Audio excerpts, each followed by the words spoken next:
안녕하십니까. 권영호입니다. 오늘은 8강 덴마크 왕국에 대해서 살펴보도록 하겠습니다. 킹덤 오브 덴마크, 콩게리게트 단마르크트 이렇게 이야기를 합니다. 보통 덴마크 하면 우리가 안데르선이 떠올리죠. 그 다음에 그 아이들의 완구놀이 레고랜드를 생각하게 됩니다. 안데르센하고 레고랜드로 대표될 만한 덴마크는 어떠한 내용을 담고 있느냐, 이런 내용을 오늘 시간에 살펴보도록 하겠습니다. 덴마크에 관해서 이제 그 지도를 하나 보여드리겠습니다. 이렇게 나와 있습니다.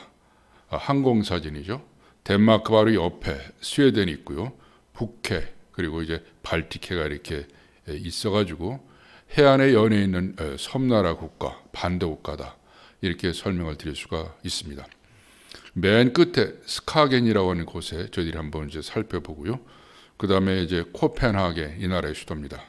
그 다음에 안데르산이 태어난 오덴세, 그 다음에 레고랜드에 활동하는 빌룬이라는 데를 보고요. 이 섬이 이제 여러 개가 있습니다. 반도인 유트란트, 그 다음에 핀섬, 쉘란섬 이렇게 있어요. 스웨덴의 말메, 지난번에 스웨덴 시간에 우리가 스코네를 봤습니다. 원래 덴마크의 이 땅들은 유트란드 반도, 핀, 쉘란섬, 스코네 이렇게 됐었는데요. 덴마크하고 스웨덴이 전쟁을 치러서 덴마크가 졌습니다. 그래서 1679년에 이 스코네 지역을 스웨덴에 주는 바람에 코펜하겐이 원래 그 국토의 중앙에 있었는데 이 맨 동쪽에 위치하는 상태가 됐습니다. 제가 덴마크하고 핀란드 이렇게 공부하면서 느낀 점이 좀 있습니다. 이 사람들이 이제 이름에 특히 크리스찬 이름이 굉장히 많습니다. 신앙이 루터교로 해서 무장이 되어 있는 느낌을 받습니다. 신앙을 갖고 자기 일에 열심히 하면 그것이 가족과 사회와 한 나라 도시에 큰 도움이 되고 있다. 이런 여러 사례들을 제가 확인할 수가 있었습니다. 이런 내용들 여러분하고 한번 확인해 보도록 하겠습니다. 조금 더 이 덴마크에 대해서 주변 지역을 한번 살펴보면요. 위에 그 노르웨이가 이게 달라붙어 있죠. 그래서 오랫동안 덴마크는 노르웨이를 동군연합 형태로 해서 이제 관할하는 지역이 됐었고요. 오른쪽에 스웨덴도 상당히 관리를 했었습니다. 1520년에 스톡홀름 피바다 사건으로 해서 이제 독립해 나가게 됩니다. 아래는 저머니, 독일은 프로이센하고 오스트리아가 요 아래쪽에 해당 실레지아 지방 이 지역에 대한 전쟁을 통해 갖고 덴마크한테 큰 어려움을 주는 그런 상황이 됩니다. 오른쪽 지도에 보면 이제 덴마크 프라퍼라고 나와 있는 곳이 있고요. 아이슬란드, 페로, 그린랜드 세 지역이 나와 있습니다. 이 모든 지역들이 전부 덴마크가 관할하던 지역이고 지금도 관할하고 있습니다. 이 페로 제도는 1948년에 자치권을 획득해서 자치 형태로 이제 남아 있고요. 아이슬란드는 1918년에 덴마크 동군연합 형태로 왕국으로 됐다가 44년에 공화국으로 독립을 했습니다. 그린랜드는 1979년에 자치권을 획득했는데 지금의 2009년에 와서 조금 더 자치 권한이 넓혀져 있습니다. 덴마크는 이제 그린랜드하고 페로 제도를 이렇게 독자적으로 이제 국가 형태로 하기를 원하는데 이 지역들이 그렇게 원하지 않고 같이 덴마크와 연합할 수 있기를 원하는 그런 형태입니다. 그래서 이 지역들을 다 뺀 나머지를 덴마크 프라퍼, 덴마크 본토다 이렇게 얘기합니다. 면적은 한 4만 3천 제곱킬로미터 되고요. 인구는 한 600만 정도 되는 그런 그 나라입니다. 우리나라의 한 반 정도 되고 인구는 이제 한 10분의 1, 9분의 1 정도 되는데 아주 강소국입니다. 그 내용을 제가 자세히 살펴보도록 하겠습니다. 땅을 보겠습니다. 땅은 이제 해안가가 나와 있는데요. 깨끗합니다. 굉장히 깨끗하고 경작이 가능한 땅들.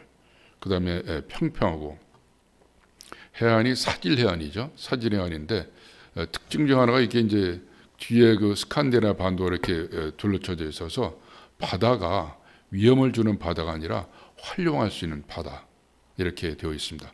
그래서 이 바다를 이용해서 이제 덴마크가 여러 가지 산업을 일으키는 것을 저희들이 확인할 수가 있습니다. 아주 멋진 숲의 장면이 보입니다. 그 비치 트리의 나무인데요. 덴마크 전국 곳곳으로 아주 아름다운 이런 그 살림이 있어가지고 덴마크를 푸른 그 덴마크로 만드는데 큰 공을 합니다. 땅들이 굉장히 낮습니다. 낮아가지고 높은 땅들이 별로 없거든요. 근데 유트란드 반도에 이제 한 곳이 좀 높습니다. 그게 이제 뮬러헤이란 언덕인데요. 불과 170.86m밖에 안 되는 그런 언덕인데 제일 높은 곳입니다. 그러니까 땅이 넓고 평평한 데다가 이제 경작이 가능하니까 농지를 활용해서 자기들이 경제적 부를 올릴 수 있는 천혜의 조건을 갖고 있는 나라다. 이렇게 말씀드릴 수가 있습니다. 특이한 현상 하나를 확인하고 넘어가도록 하겠습니다. 아까 저희들이 확인했던 스카겐이라는 곳이 있거든요. 덴마크의 북쪽의 반도인데요. 스카겐 5대 반도 끝에 스카겐이라는 조그만 도시가 있는데 이 도시 끄트머리에 이 북해하고 발틱해 사이에 이게 합치게 되면은 밀도 차이가 나타난다고 합니다. 그래서 이 만조 때는 바다 밑에 나타나지만 간조 때는 육지가 드러나서 땅 갈라짐 현상이 나타난다고 그러죠. 그래서 이거를 보려고 한 1년에 한 200만 명이 모여서 이 지역들에 이제 관광 수입을 올려준다고 합니다. 그래서 세상의 끝 이렇게 이 사람들이 얘기하는데요. 조금 더 구체적으로 보면은 카테캣 해협에 발틱 해하고 북해가 이렇게 있는데요. 이게 간조 시대 때 육지가 딱 드러나는 거죠.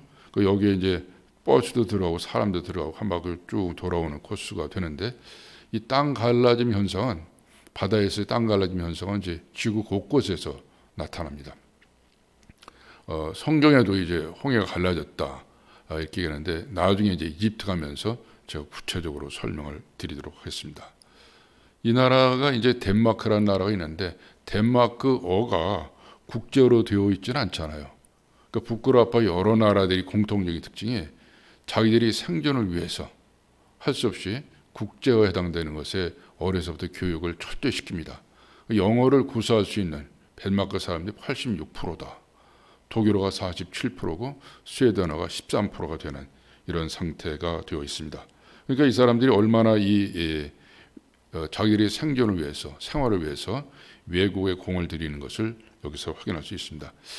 이 덴마크 족속들의 조상은 어떻게 되느냐? 북게르만계입니다. 노르만족의 바이킹의 분파인 데인족이거든요. 그래서 데이너 이렇게 얘기합니다. 데이니쉬 하면 이제 덴마크어가 말하고요. 그래서 단네르네스 마르크트 이렇게 이제 얘기를 해서 데인족의 후예의 땅이다 이렇게 해갖고 덴마크란 말이 여기서 나오게 됩니다. 국기는 아주 그 유명한 국기죠. 그래서 1219년에 데나브로이라고 해서 이 북유럽파 여러 국기의 기본이 되는 국기입니다. 이게 어떻게 만들어졌느냐? 설이 여러 개가 있습니다.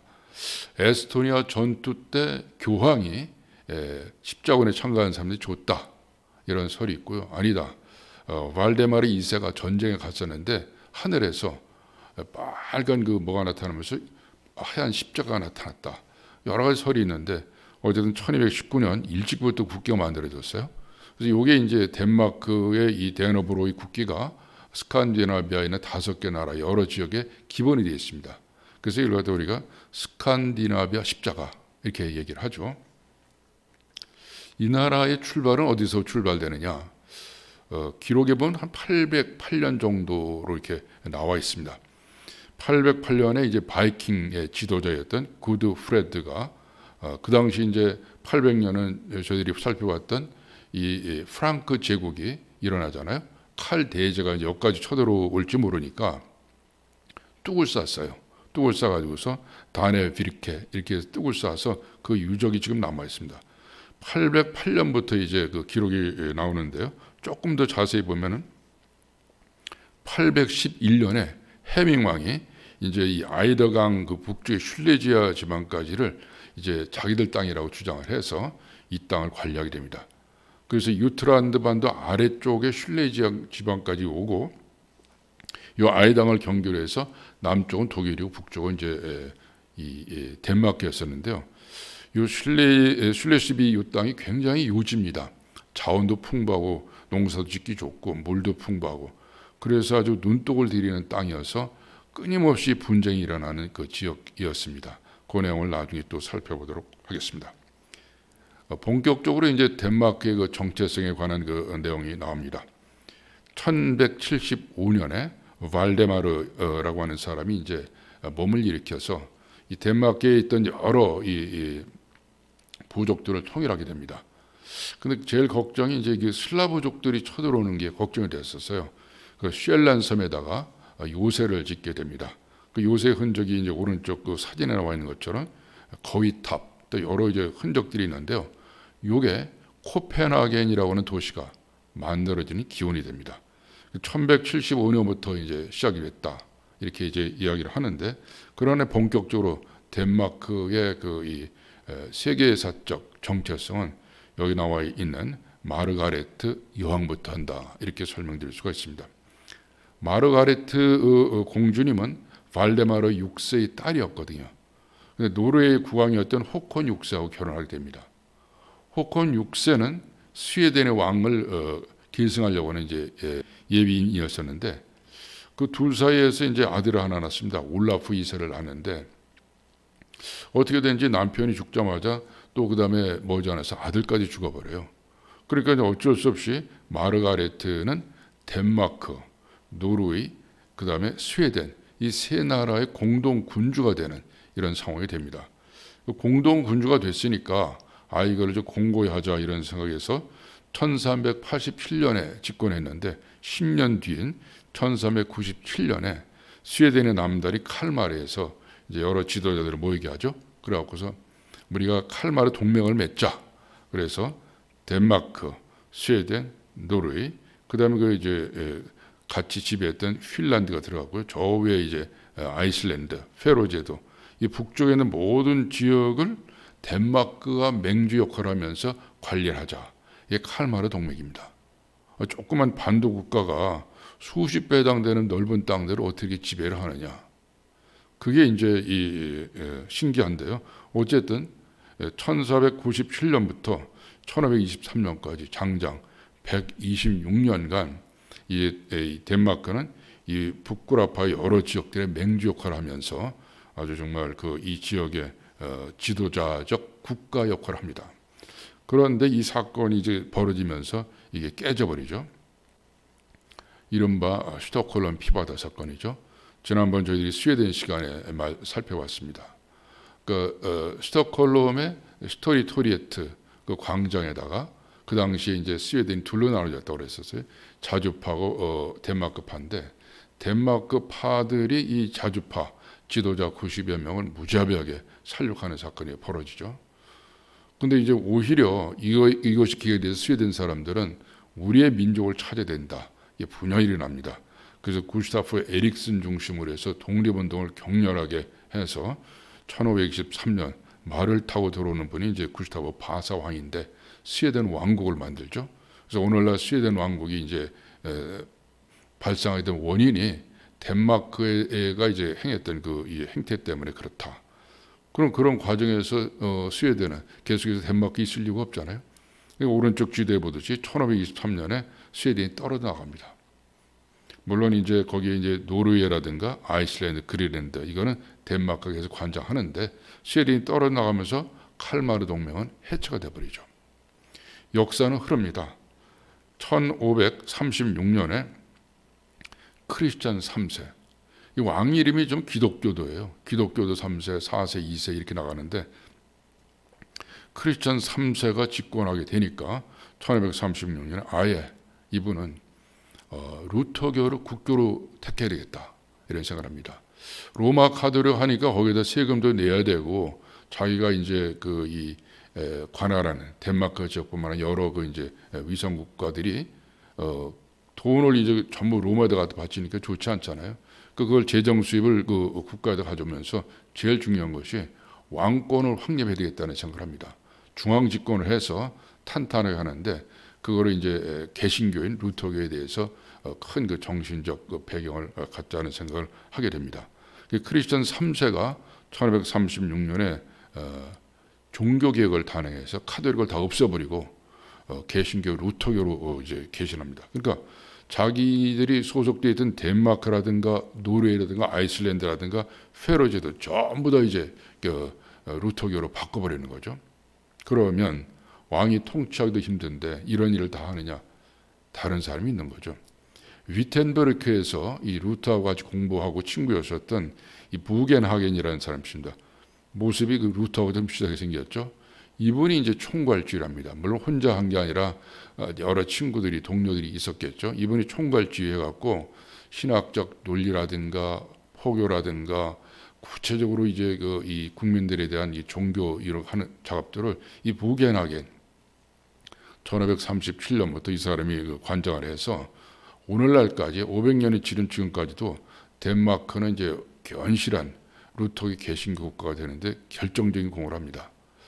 한 사람이 뛰어난 지도자가 태어났을 때 어떻게 그 나라의 운명, 그 도시 운명 이것이 바뀌는가를 이 덴마크에서도 확인하게 됩니다. 또 하나의 사건이 벌어집니다. 1800년대는 프랑스 나폴레옹이 등장하죠. 나폴레옹이 등장해서 유럽 전역을 가는데 완전히 전쟁의 그 와중에 빠뜨리게 하는데 덴마크는 어느 편에 섰을까요? 당연히 나폴레옹 편에 섰겠죠. 근데 나폴레옹이 무참히 졌습니다. 1814년에 이 노르웨이가 이제 이거는 견딜 수가 없다. 특히 스웨덴도 우리도 견딜 수 없다. 그래서 이 덴마크의 지배에서 벗어나야 되겠다. 이런 얘기를 합니다. 1814년을 터닝 포인트로 해서 이 노르웨이 지배권은 스웨덴으로 넘어가는 이런 그 상황이 벌어집니다.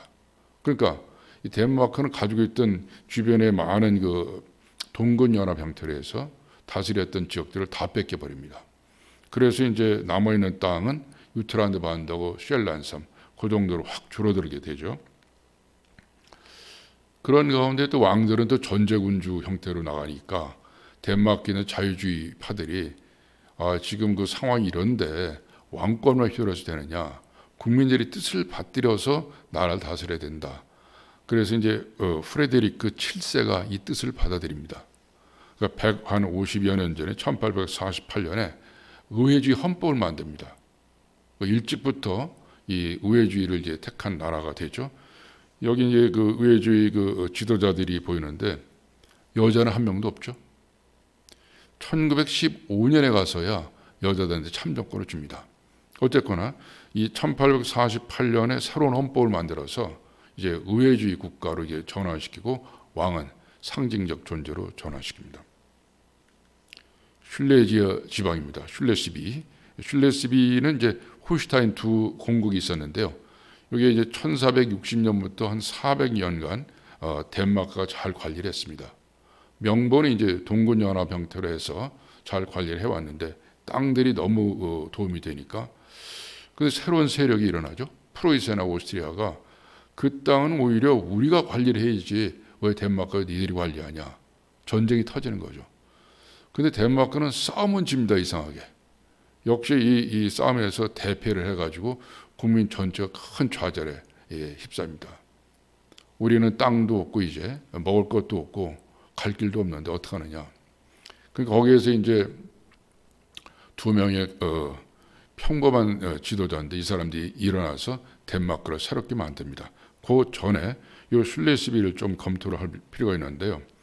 슐레스비 지역이 아이다강 위쪽에 있는 곳이거든요. 이 지역에 대해서 이제 오랫동안 덴마크하고 살아왔기 때문에 1차 세계대전 끝나고 나서 주민투표를 합니다. 어디로 소속될 거냐. 슐레스비 북쪽은 덴마크에 속하고 남쪽은 이 독일에 속해가지고 슐레스비 지역은 나눠져 있습니다. 그래서 1864년 요 슐레스비 제2차 전쟁이 이 덴마크 국민들한테는 굉장히 큰 충격으로 다가옵니다. 자기들이 칼마르 동맹 때 이제 중심으로 해서 이 북유럽의 중심 국가였었는데 이제는 그 조그만 땅덩어리 남쪽도 다 뺏겨버렸으니까 이제는 유트란드 반도 북쪽에 아주 춥고 배고픈 땅밖에 없다. 이런 생각을 하게 됩니다. 저희들이 영국 공부하실 때 이 지역에 살던 사람들이 앵글로 섹슨 주트족들이 영국으로 떠나갔잖아요. 그 후에 이제 북게르만족들이 남아있던 거거든요. 근데 나머지 땅 다 뺏겨버리니까 자기들이 너무 시리에 싸서 이제 어쩔 줄 몰라 하는데 두 명의 지도자가 태어납니다. 평범한 사람들이죠. 전쟁에 참가했던 퇴역군의 달가스하고 목사님이었던 그룬트비입니다. 이 두 사람이 일어나서 덴마크는 위대한 과거가 있던 나라다. 우리는 신앙으로 뭉쳐야 된다. 다시 건설할 수 있다. 우리는 땅이 있다. 이 땅을 중심으로 해서 여기다 개간하고 새로운 농목을 일으켜서 할 수 있다는 것을 설교를 하고 또 계명운동하고 개혁운동하고 부흥운동을 해서 덴마크 사람들을 다시 일으켜 세우는 작업을 합니다. 그래서 이제 저희들이 젊었을 때 어렸을 때 그 가나안 농문학교 얘기할 때 꼭 얘기를 해서 저는 이 덴마크가 농무 국가인 줄 알았거든요. 근데 그렇지가 않아요. 그 내용을 자세히 살펴보겠습니다. 그러나 어쨌든 농목업을 근거로 해서 다시 일어난 것은 확실한 사실입니다. 오늘날에 와서는 여기는 그 마르가레테 2세 이분이 이제 그 덴마크 왕국에 그걸 이어받아서 부건하고 같이 국민들을 향해서 밝게 웃는 장면입니다. 지도자는 이렇게 얼굴 보면 우선 국민들이 편안해야 될 것 같아요. 근데 이 여왕을 보면은 정말 인자한 할머니 얼굴이 생각이 납니다. 전 그런 면에서 덴마크는 복받은 나라다 이런 생각을 하죠. 복받는 거를 이제 이 사람들은 아예 구체적으로 궁궐 안에다가 궁궐에 최고로 좋은 교회를 세웁니다. 마블 교회라는 곳인데요. 1894년에 만들어져서 모든 국가 행사가 다 교회에서 출발합니다. 그래서 그 내부를 이제 제가 옆에 이렇게 보였는데요. 크리스천 3세가 1536년에 국교를 선언했다고 그랬습니다. 근데 아예 법으로 해서 1849년에 덴마크 교회는 국가가 관리한다. 아주 법으로 명시해 놨어요. 그래서 이제 최근에 이르기까지 한 99% 정도가 이제 이 루터교였었는데 젊은이들이 너무 압박을 넣지 마라. 그래서 자유롭게 하고 있지만은 74.3%가 루터교 개신교도입니다. 명백한 기독교 국가입니다. 북그라파 전체가 다 이 기독교로 무장이 되는 국가다라는 것을 답사다니면서 절절히 느낍니다. 자, 그러면 정신적으로 무장도 있고 여러 경제적인 또 갖춰져 있고 말은 또 국제어를 다 쓰니까 그 다음에 해야 할 일은 뭔가요? 국민들을 골고루 잘 살게 하는 사회보장 작업이겠죠. 스웨덴과 마찬가지로 표로 하나 제가 제시를 해봤습니다. 놀랍게도 덴마크라는 나라는 세계 4위 전체 예산의 28%를 사회보장 제도에 이제 투자하는 그런 나라입니다. 그러니까 이제 어떤 식으로 쓰냐면 이 사람들이 플렉시빌리티 아주 유연합니다. 노동 정책이. 그래서 노조 투쟁하는 것이 아니고 자유롭게 노조들이 만약에 실직을 했다, A 직장을 이뤘다면 B 직장 옮길 때까지 실업급여 사단을 해서 능력을 가도록 합니다. 그러니까 모든 제도를 이제 오랫동안 이것을 갈고 닦아서 분쟁을 가급적 줄이면서 가장 적합한 방법에 노동 유연성이 있는 나라로 평가가 되고 있습니다. 그러니까 이 사람들이 이제 GDP 개인 소득이 얼마냐? 58,000불, 약 6만 불 정도가 돼서 세계 7위 국가에 올라 있습니다. 공부들도 열심히 합니다. 그래서 노벨상 받은 사람도 13명이나 돼서 세계 14번째 국가가 되어 있는 상태죠. 사회보장제도의 가장 특징은 병원이죠. 병원이 무슨 큰 아파트 단지 같이 되어 있습니다. 그러니까 북그라파 여러 군데 가서 제가 아파트 단지인가 가서 보면 다 병원이에요. 그러니까 얼마나 이 사람들이 의료 문제에 대해서 신경을 쓰는가를 확인하게 됩니다. 어떻게 해서 이 사람들이 국민의 힘을 결집했느냐? 혼자 힘으로 하지 않고 보통 사람들이 서로 협동을 해서 이것을 이제 큰 힘을 이루자. 이런 내용이 1790년대에 있었는데 이게 슐레스비 전쟁이 있고 나서 달가스하고 그룬티비 목사여 해가지고서 이게 완전히 리바이벌 됩니다. 그 협동조합 운동을 일으켜서 소비자 단체 또는 이제 주택, 소백, 은행업 모든 분야에 걸쳐서 이 협동조합을 통해서 이제 덴마크는 오늘을 이뤘다. 이런 평가가 나와 있습니다. 물론 이제 협동조합 운동은 웨일스 출신의 이 협동조합 운동의 이론가인 로버트 오웬부터 출발되는데 그 현실적인 실질적인 이익은 덴마크에서 이루어졌다. 이런 평가가 나와 있습니다. 아주 양질의 그 돼지가 엄마하고 새끼와 같이 있는 장면인데요. 제일 먼저 이제 이 덴마크 부흥운동을 농목업에다가 이제 초점을 맞춥니다. 땅이 넓고 평평하고 거기 농사를 지을 수 있으니까. 그래서 집중적으로 이제 이 돼지, 소, 양 여기 농목업에 집중을 해서 세계적으로 가장 양질의 이 양돈 식품은 이제 덴마크제로 알려져 있습니다.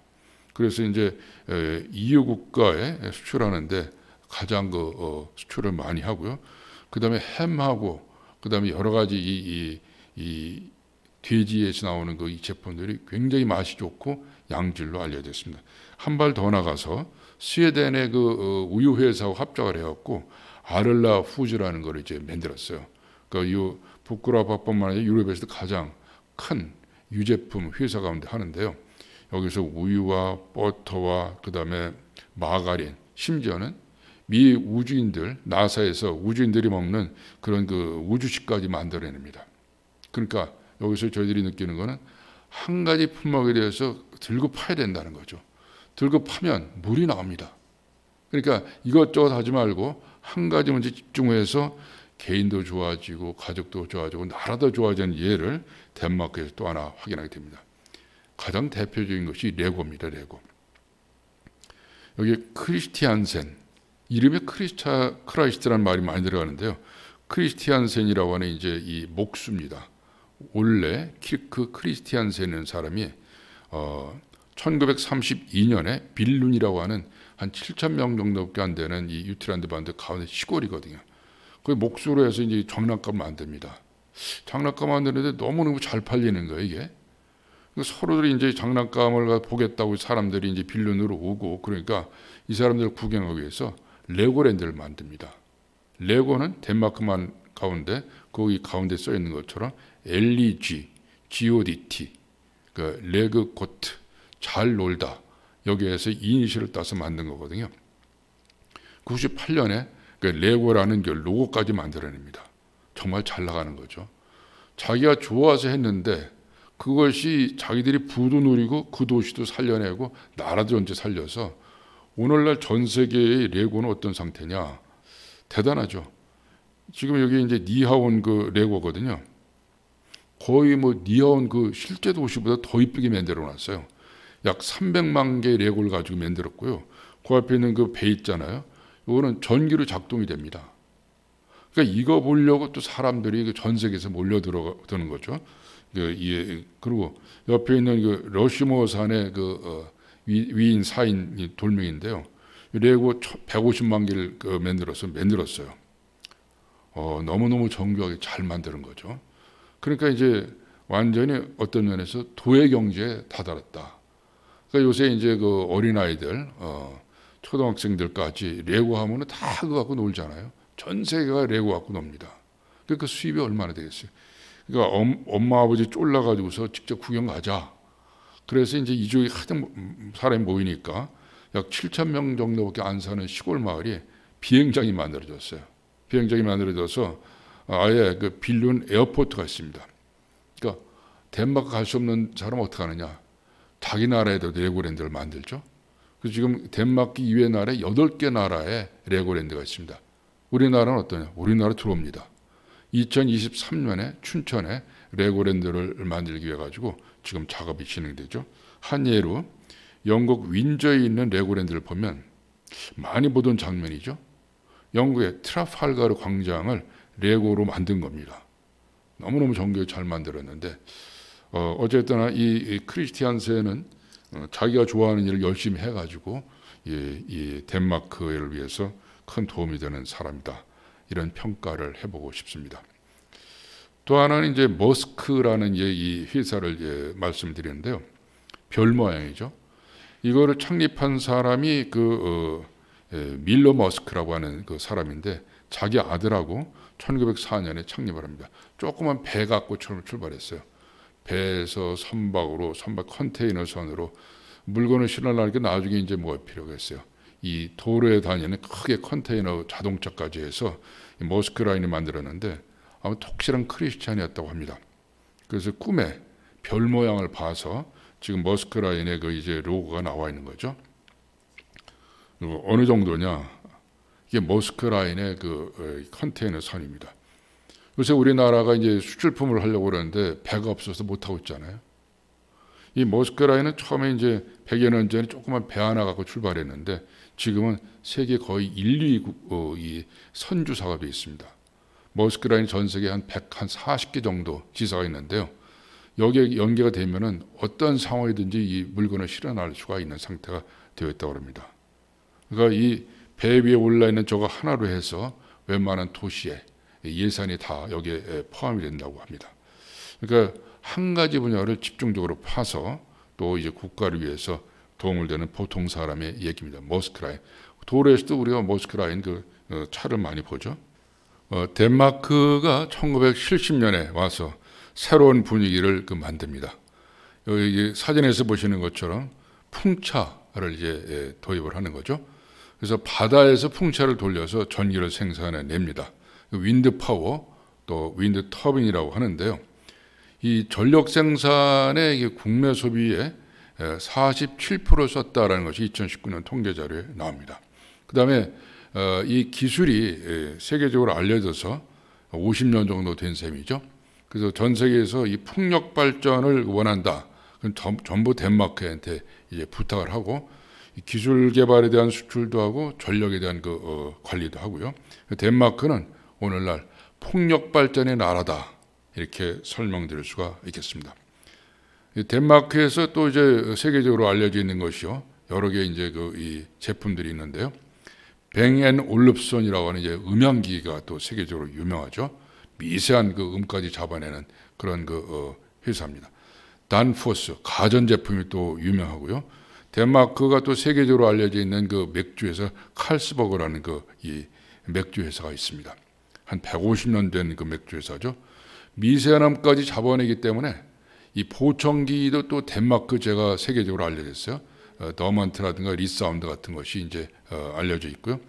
AKL 덴마크에서 이 약품, 제약 제품도 생산해냅니다.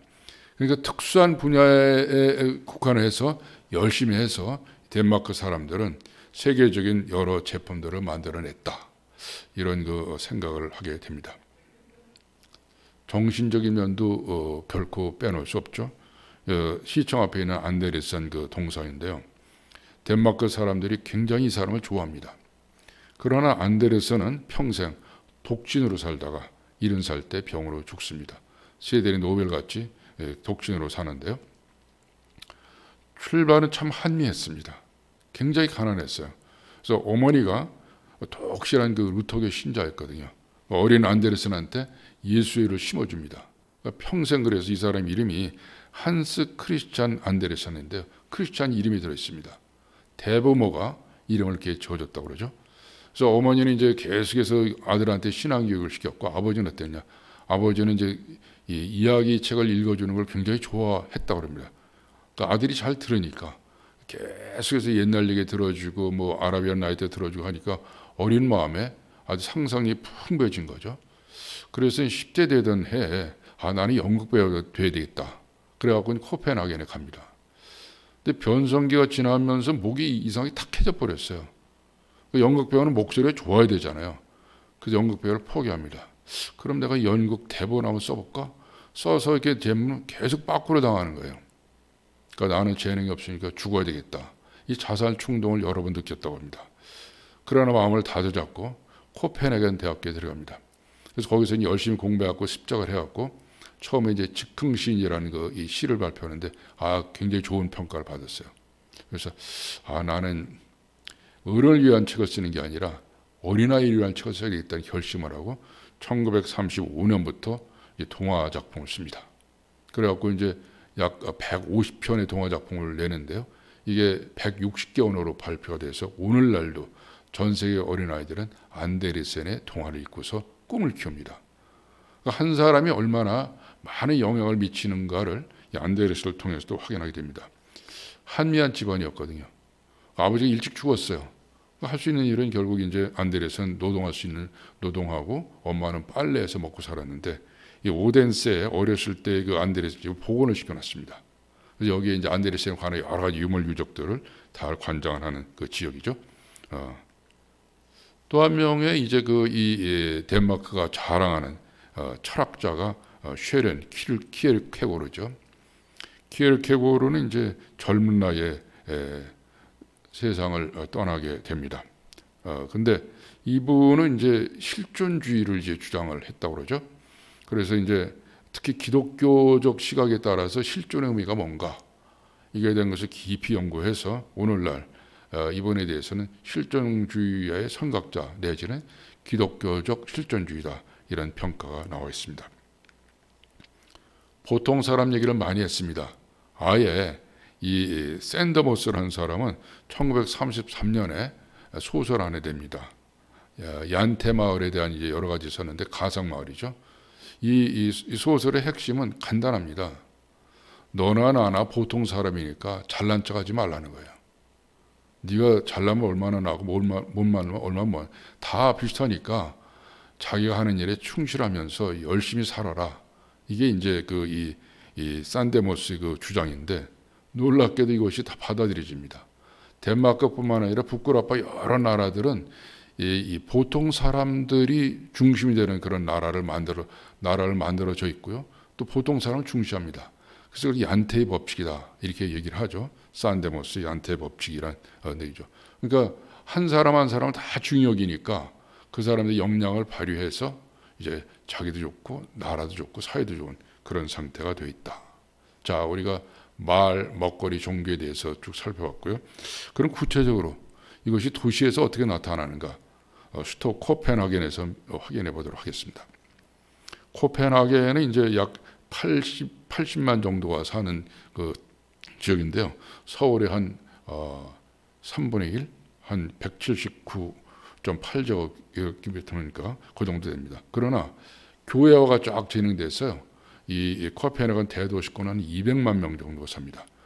그러니까 600만 명 가운데 200만 명이 사니까 수도권 집중이 굉장히 심하다 이렇게 볼 수가 있는데요. 이걸 또 관리를 잘해서 친환경적으로 잘 관리하고 있습니다.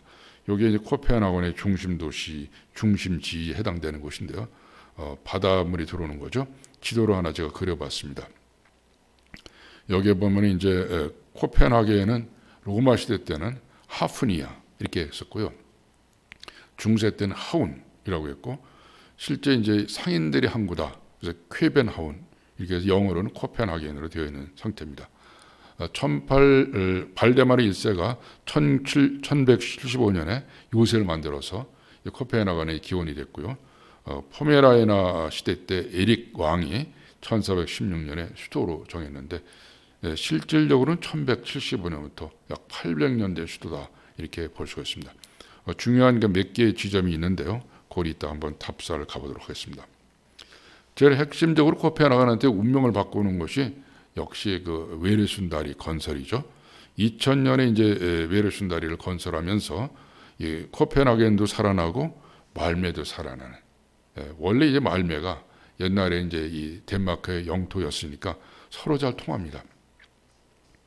가운데 그 소금섬이 있는데 원래 소금섬을 가로지나가면서 이게 도로를 누르려고 했었거든요.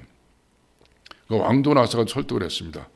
근데 그쪽에 있는 사람들이 우리는 안 하겠다. 우리 농사 짓고 잘 살겠다.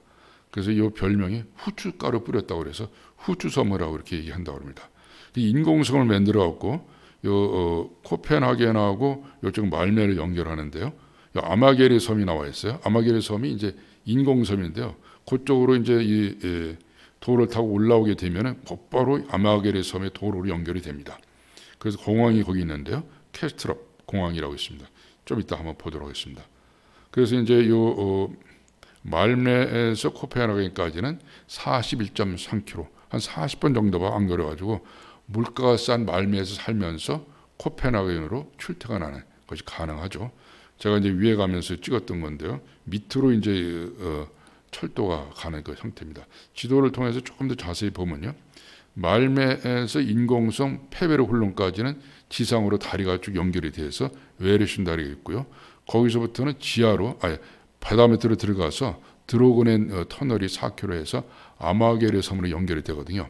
이 코펜하겐 그 공항으로 연결됩니다. 그 밑에 있는 그 도형이 일반 도로하고 철도가 있다는 설명을 지난번 스웨덴 시간에 설명을 드렸습니다. 일단 드로그넨 터널을 나와 가지고서 곧바로 어디가 나오느냐? 요 사진에서 보면 이제 오른쪽 아래 이렇게 휘어진 도로가 있잖아요. 그 휘어진 도로로 해서 쭉 나오게 되면은 이 캐스트럽 공항으로 들어가거나 저쪽 위에서 안쪽으로 들어가는 그런 연결이 되어 있습니다. 이 캐스트럽 공항, 이거는 이제 덴마크에서 가장 큰 공항인데요. 덴마크뿐만 아니라 스칸디나비아에서 가장 큰 공항이고 세계에서 5번째로 바쁜 공항입니다. 얼마나 이 덴마크 사람들이 이 액티비티, 경제 활동을 위해서 노력하고 있는가를 이제 이 공항을 통해서 보게 됩니다. 비행기를 타고 올라오잖아요.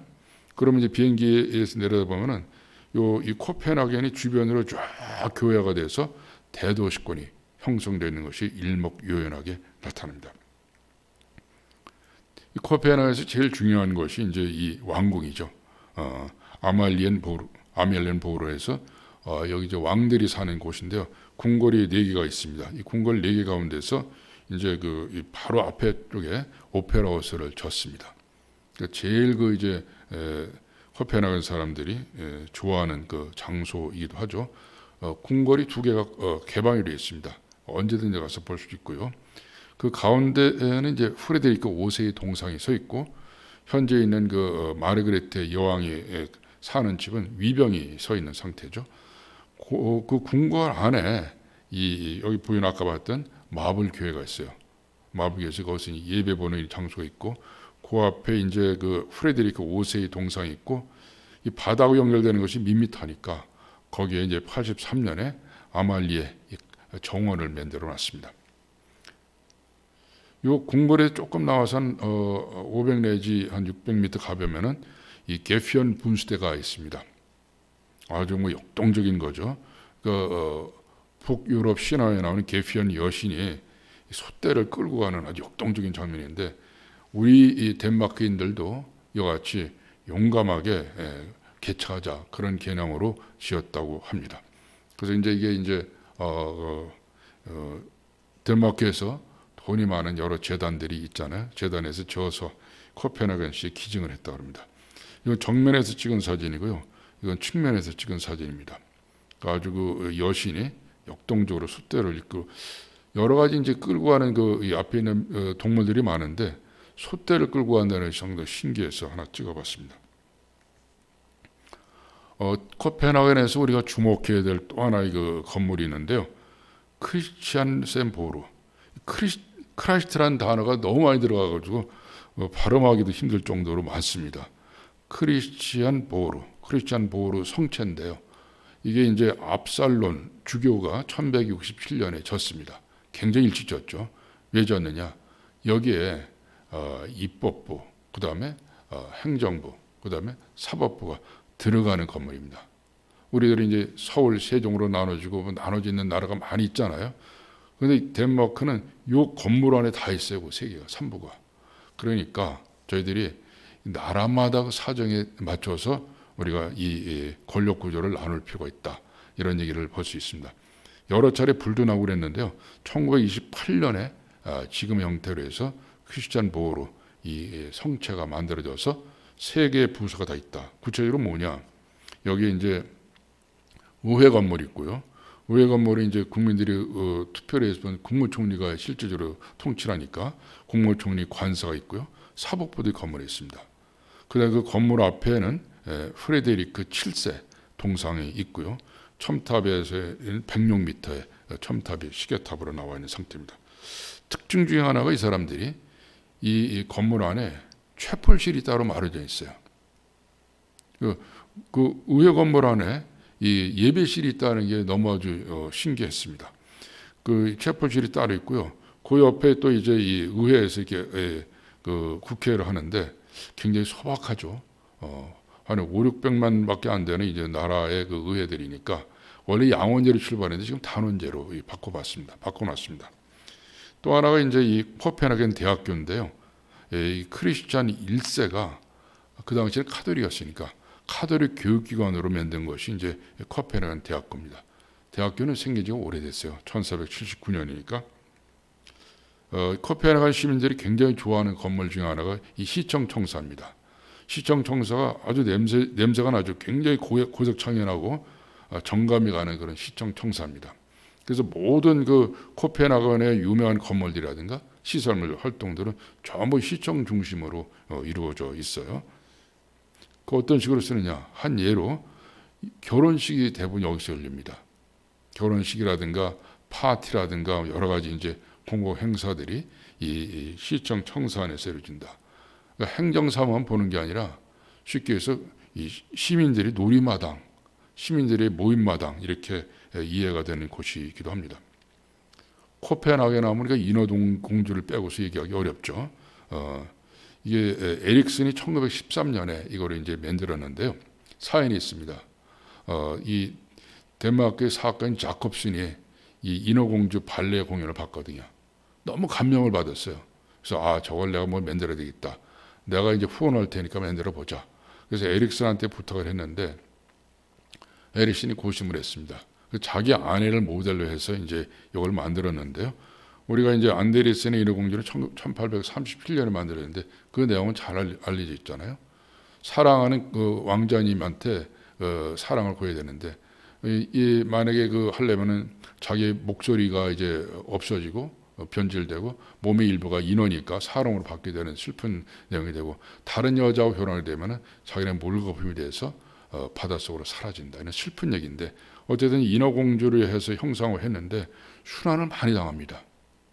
이게 관광객도 그렇고 덴마크 사람들도 이 순환을 많이 당했는데 순환을 당할 때도 계속 복원해서 이 덴마크 코펜하겐에 상존되어 있는 인어공주상이죠. 니하운이라고 하는 이제 이 도시의 코펜하겐의 가장 유명한 이 도시 지역을 설명드립니다. 크리스찬 5세가 니하운은 이제 새로운 항구라는 뜻이거든요. 뉴하버라는 뜻인데 이 왕의 광장하고 갈 때 이 사이에 이 지역을 아주 개발을 했어요. 그 파스텔 톤으로 아주 이쁘게 건물들을 만들어 갖고 아주 코펜하겐의 명물로 만들어 놨습니다. 이 지역이 왜 이렇게 유명하냐? 유명한 것도 하나가 안데르센 때문에 그렇습니다. 안데르센이 1835년에 어린이날 동화집을 이제 니하운 20번지에서 세를 얻어서 살았거든요. 돈이 없어가지고 여러 차례 이사를 갑니다. 가운데 있는 것이 67번지인데 여기에서 집필 활동을 많이 합니다. 그 다음에 이제 말년에는 이제 그 옆에 있는 18번지에서 살다가 70세를 통해서 죽는데요. 평생을 안데르센 이제 이 지역에 살다가 작품 활동했다. 이렇게 말씀을 드리고 이 지역이 그래서 더욱더 세계적으로 유명한 지역이 됐습니다. 일찍부터 이제 코펜하겐 시민들이 놀이공원을 만들어서 즐겼습니다. 1843년이니까 거의 한 180년 정도 되네요. 그 전부터 이제 이 사람들이 가족 놀이공원을 만들어서 이제 그 주말이나 평일에 이렇게 즐기는데요. 한 예를 들면 이게 판토마임 연극이 수시로 열리고요. 고족대가 있고 또 여러 놀이공원들이 있습니다. 그래서 이 티볼리 이 놀이공원, 티볼리 가족공원 세계적으로 알려져 있는 그 가족공원이죠. 아주 특이한 건물을 하나 할 때가 또 크로즈업 시켜서 올려놨습니다. 블랙 다이아몬드라고 하는 이제 건물인데요. 쉽게 얘기해서 복합 문화 공간입니다. 1648년에 왕립 도서관을 줬었는데 이거를 개보수해서 1999년에 이 안에서 복합 문화 공간에서 퀸즈홀도 만들고 여러 시설물에서 코펜하겐에서 이루어지는 모든 문화 활동을 거의 다 여기에서 이렇게 이루어지도록 그렇게 만들어놔서 코펜하겐 시민들이 굉장히 좋아하는 아주 그 건물 중에 하나입니다. 멋진 그 오페라하우스는 이제 그 음향을 조절해야 되니까 따로 만든 거죠. 라르센이 이제 디자인해갖고 2005년에 만들었는데요. 오슬로에 있는 그 오페라하우스에 못지않게 세계적인 명품 오페라하우스입니다. 바다 옆에다가 멋지게 전하는데 제가 멀리서 하나 찍어봤습니다. 음파가 딱 보이고 저쪽 오페라하우스가 보여가지고 야 정말 이렇게 멋있는 오페라하우스를 만들 수 있구나 이렇게 감탄한 적이 있습니다. 그 덴마크는 쭉 저희들이 살펴봤는데 이걸 어떻게 요약을 해볼 수가 있는가 몇 가지로 정리를 해봤습니다. 우선 이 사람들이 국제적인 경쟁력을 갖기 위해서 영어라든가 독일어라든가 스웨덴에 대해서 굉장히 어려서부터 훈련을 해서 의사소통하는 데 아무 문제를 갖지 않는다. 그 다음에 이제 여러 가지 먹거리를 만드는데요. 윈드터빈, 풍력 발전이라든가 의료라든가 기계라든가 운송업, 그다음에 식료품 이런 특화를 해가지고서 이제 그 먹거리를 창출을 하면서 1년에 한 6만 불 정도 세계 7위에 그 소득을 올리는 국가가 되어 있다. 노벨상도 13명이나 받는 그런 나라가 되어 있다. 그다음에 이제 이 나라의 정신적인 문화는 역시 루터교죠. 루터교가 완전히 1536년부터 500년간 이 나라를 지탱해주는 가장 큰 버팀목이 된다. 저는 그래서 이 기독교 국가라고 하면 기독교도 한 50%는 돼야 된다. 이런 생각이 들어갑니다. 근데 이 나라는 물론 현재 74.3% 정도 돼 있는데요. 어쨌거나 이 나라뿐만 아니라 북구라파 전체가 어떤 정신적 한 버팀목이 있는 것을 답사를 통해서 확인할 수가 있었습니다. 전 세계적으로 이 덴마크가 의미를 갖는 것은 어떠냐? 역시 안데르센하고 레고랜드를 지적할 수가 있겠습니다.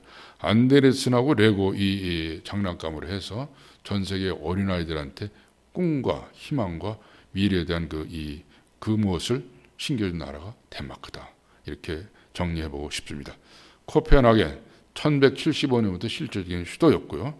발데마르 1세 때부터 외래순 다리를 맨들모로 해서 코펜하겐은 이 말미와 같이 일어서는 그런 계기를 갖고 있었다. 이런 설명을 드릴 수가 있겠습니다.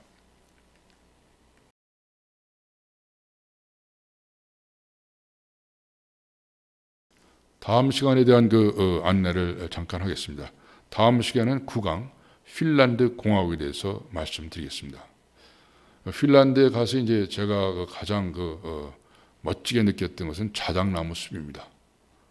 자작나무 숲이 질펀하게 있는 것이 어쩌면 이렇게 이 나무로 인해서 축복받은 나라인가 그런 느낌을 가졌습니다. 약 7할 정도가 아주 빽빽한 침엽수름으로 되어 있는 핀란드 나무 나라를 저희들이 구석구석 살펴보도록 하고요.